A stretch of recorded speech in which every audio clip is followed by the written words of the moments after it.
If it's one thing I've learned while making content for about 6 years, it's this. You have to be self-aware. And it's really hard to be for a lot of people, especially those who are, let's say, a bit more on the ego-driven side. If you make a mistake, just own up to it. Don't get a ukulele and try to sing you're sorry. Just do the thing you're supposed to do and fix the problem. People will respect you a lot more because of that. And there's a reason that I bring this up. It's because Stop Killing Games has crossed over 1.2 million signatures. Now, there's only one thing left to do, boys, and Ludwig, take it away. Let's up those numbers!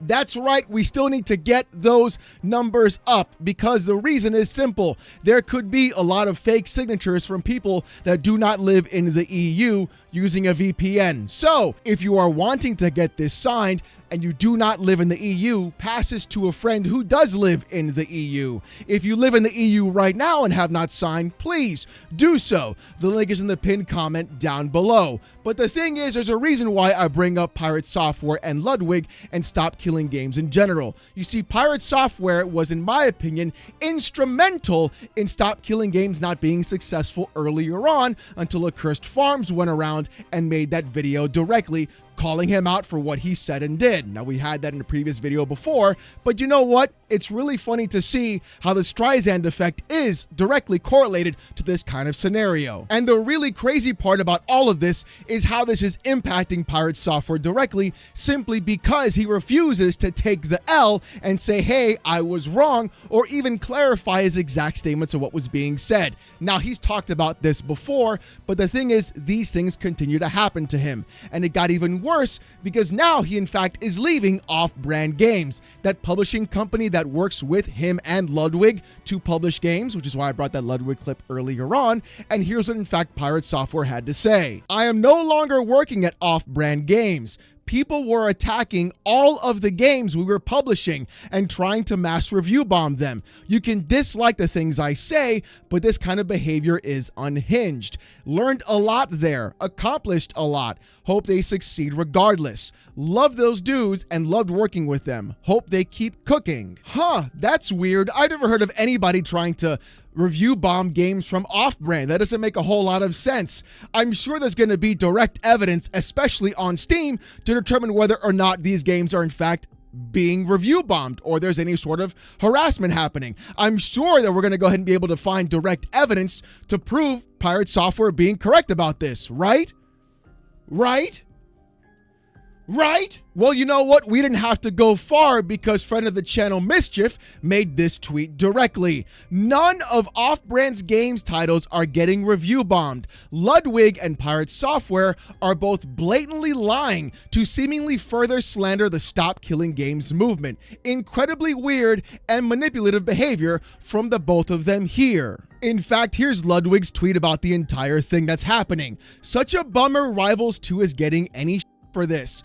Few devs support their games as much as Rivals of the Aether team. They still patched the original Rivals game 10 years after release. People are now review bombing the game. Because of what? Pirate Software, who has no personal stake in the game, works at Off-Brand Games, feels wrong.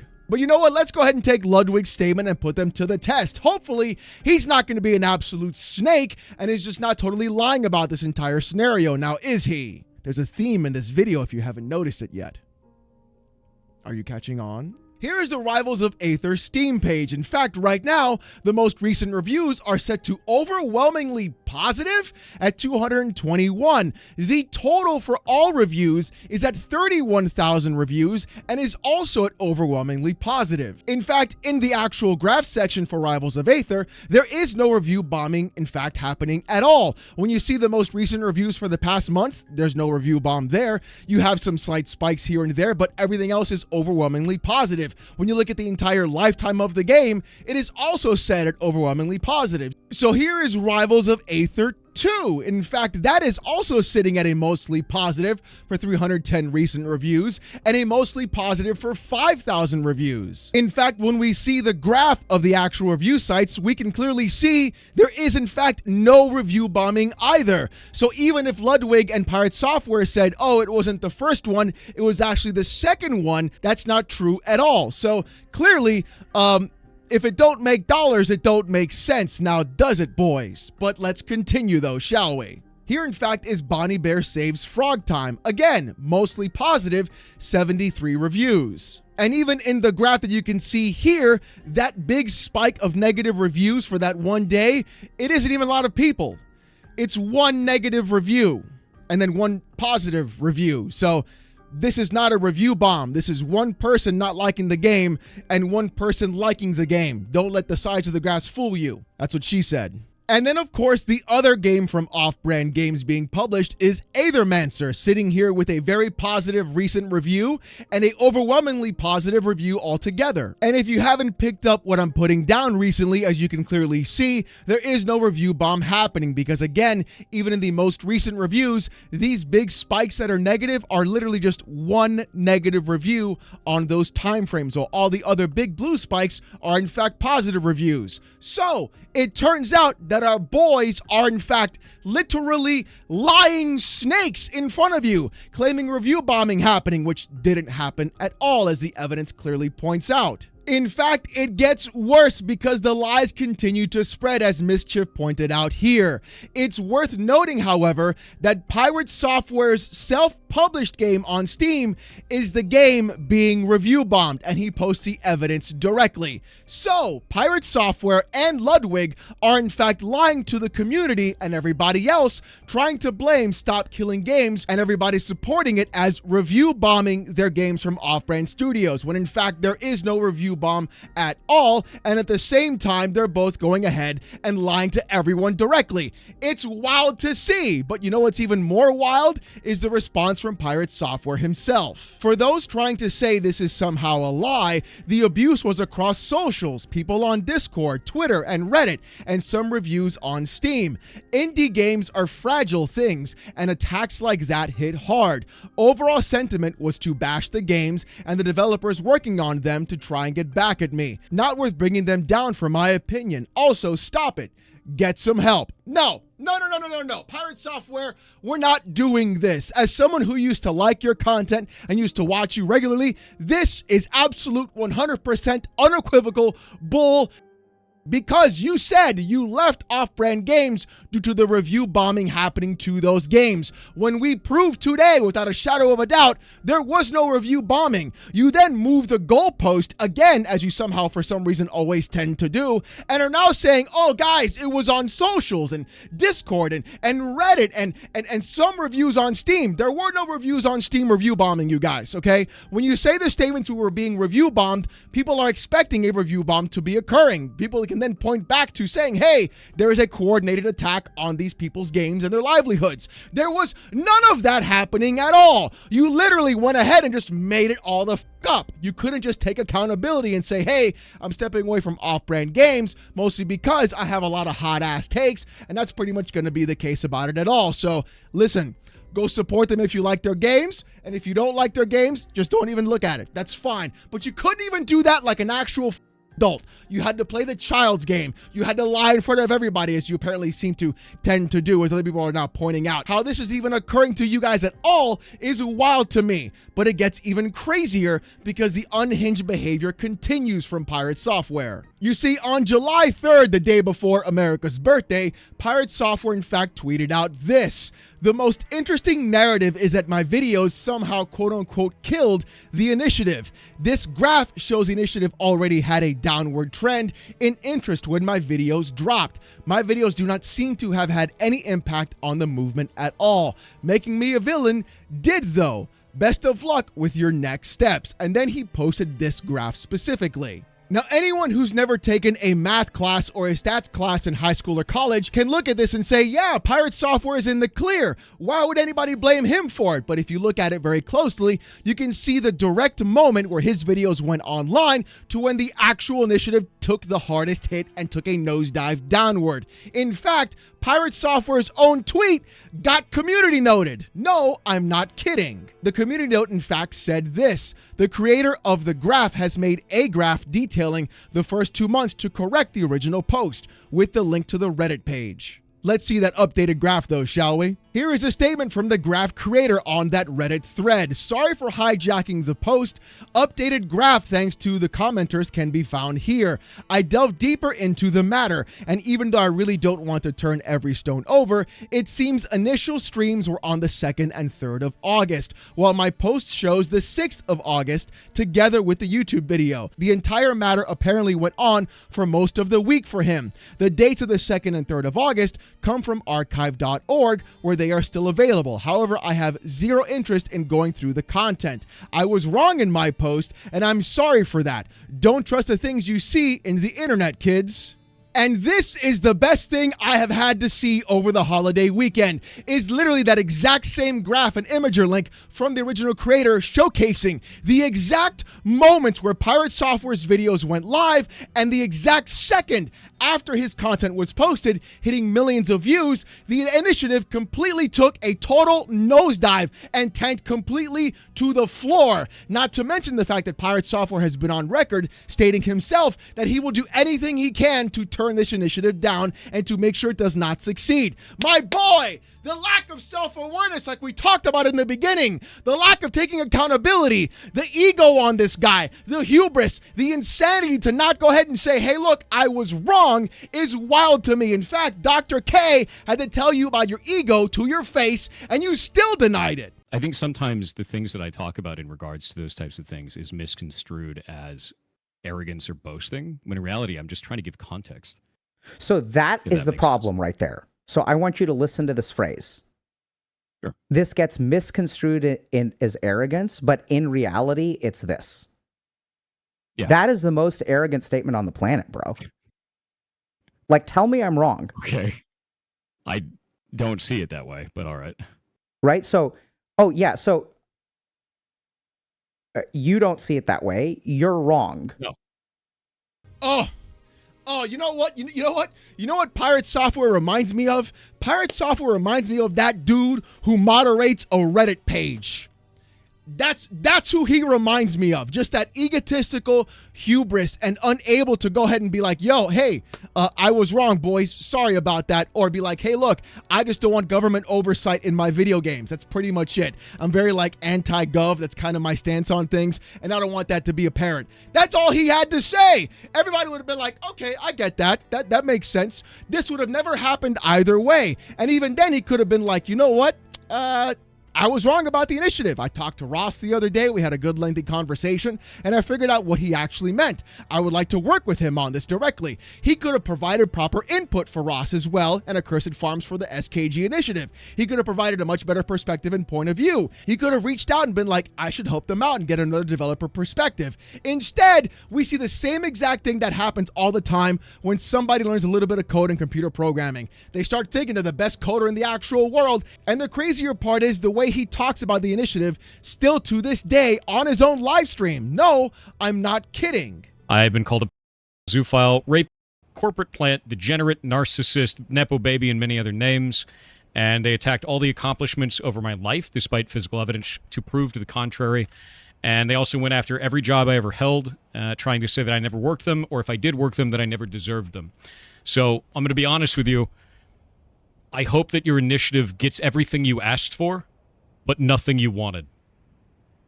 And I'll leave it there. Should you be called those things? Absolutely not. But you turning around and having your Joker arc and being like, I hope that you get what you deserve, and that's where you get all the things that you're not going to get that you expect. Literally childlike tantrum behavior about the entire thing. But again, it gets even worse, as Pirate Software later on said this. I do think that there are some people that get misled by that stuff and they get wrapped up in an emotional thing. The best thing that I can equate it to is Kony 2012.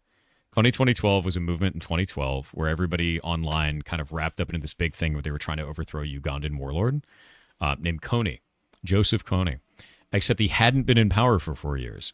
This turned into like such like an internet zeitgeist thing where like everyone just like lost their mind. They're like, I gotta kill Kony, gotta kill Joseph Kony. They bought like stickers, they liked things on social media. It was like a big slacktivism movement. And people hated, like absolutely hated each other over this. Like if you didn't buy the sticker, you were a piece of shit. It's that level of weirdness at this point. It's just insane. at this point to have that stuff. And I have people like sitting here on social media going and blasting every one of my posts saying that like I've been called all kinds of shit.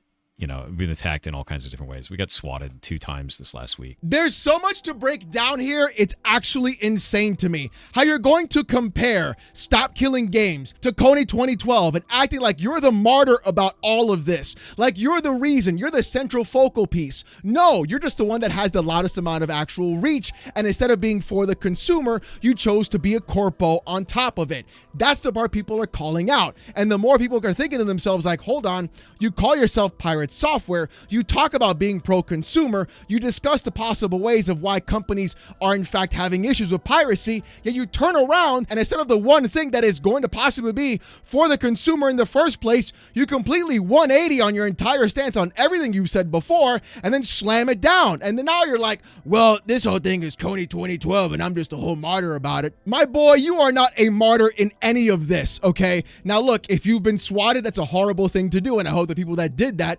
face repercussions. But again, how do we know this actually happened, dude? The fact that you've said so many things that in fact aren't true, as opposed to just simply by the tweets, when you say more serious shit, nobody's gonna believe you because of what you said before, not matching up with the things you're trying to admit that are true or not. And so, nobody believes a single fucking word you say. And of course, it gets even worse because now it's hit the lobbyists. No, I'm not kidding. Europe's largest video game lobby spoke out against Stop Killing Games, saying it'd make game dev too expensive. The lobby's board has members of EA, Ubisoft, Activision, and several other publishers who have permanently killed games.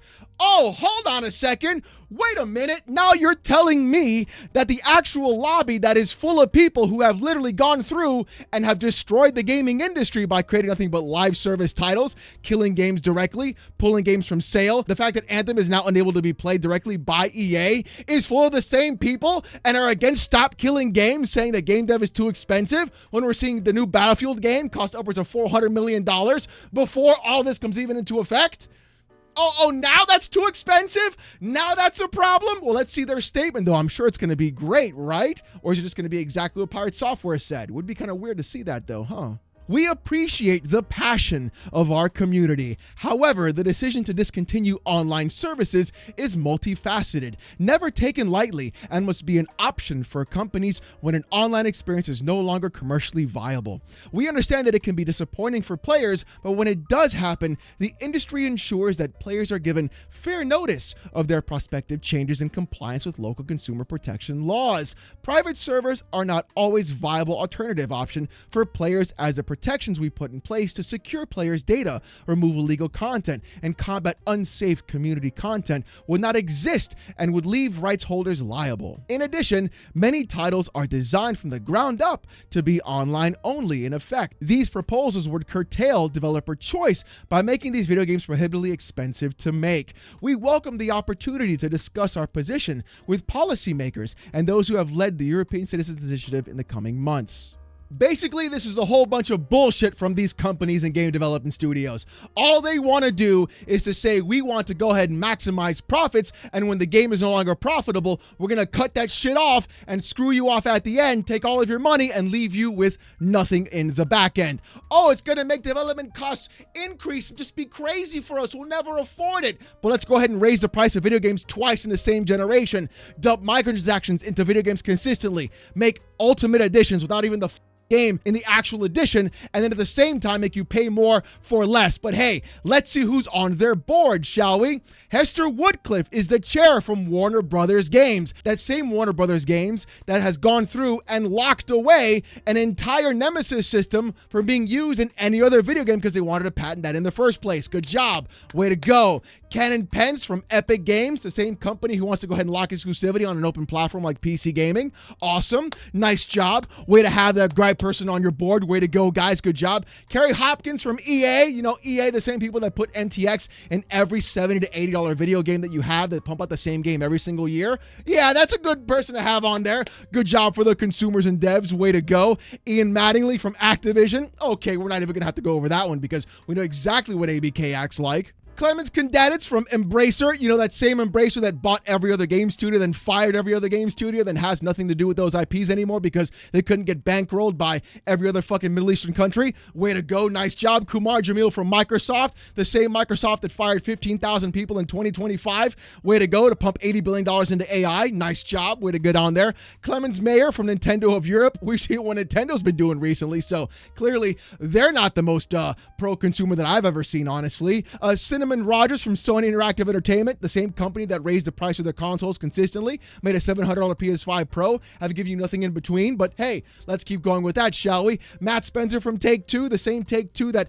could potentially make GTA 6 cost $100, the same Take-Two that sends mobsters to people's houses because of modding. No, I'm not kidding. Look it up. That's a real one. Elaine Core from Ubisoft. No explanation needed on that one. That whole place is a giant trash fire happening. And that's really crazy to see. The fact that the same corpos who are behind Video Games Europe are saying basically the exact same thing that Pirate Software is saying. So I guess being a corporate plant or a Nepo baby or anything along that nature could in fact be applied to him directly. It's wild to actually witness how someone who has been so pro-consumer in the past do a complete 180 and now sides with the people who want to go ahead and kill literal video games and use every excuse in the book because it'll cost too much money when they do everything they can to squeeze more money out of your pocket on a consistent basis because the line has to go up for their board of directors and they'll do that over time.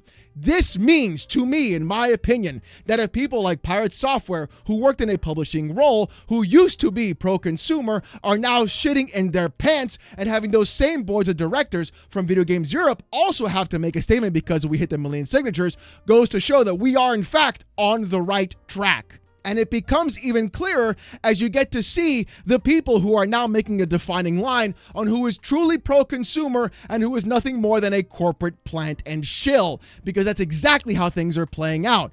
Oh, hold on a second. I thought you were cool with us owning our video games. You called yourself Pirate Software. Now all of a sudden, it's a problem when it's a live service game. Weren't you working on a live service game though? Weird. That's kind of weird how that all of a sudden now you have a problem with it, but I guess... Man, that's kind of weird how that happened now, didn't it?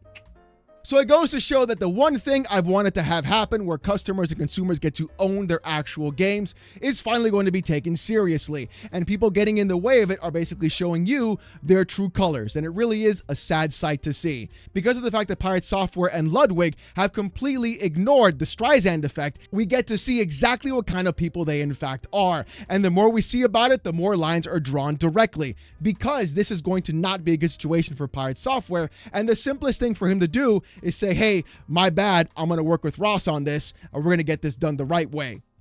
Literally, he would have been the fucking hero, but I guess not. He wanted to go ahead and be the villain himself, so I guess he's our new Coney 2012, my boy. You said it, not me. Congratulations, you played yourself. But let me know what you guys think about this in the comment section down below. Are you excited for Stop Killing Games potentially getting passed through and seeing what could happen in the future? And hopefully we do in fact get what we deserve, which is proper ownership of our video games. Now, if you want to see more of this kind of content, more PC port reviews, Steam Deck videos, fanboy content, gaming news, and my hot takes in the gaming industry, subscribe to the channel. We're on our way to 86,000 subs, and I just want to say thank you guys so very much. If you want to get Discord access or most during live streams, become a YouTube member. It's as low as $1. If you don't want to spend the buck, don't sweat it. Saturday nights, 8:45 p.m. Eastern. The live streams here are insane. People gift members, and trust me, you're not going to want to miss it though. Again, Saturday nights, 8:45 p.m. Eastern. Watch me get bullied for about 5 hours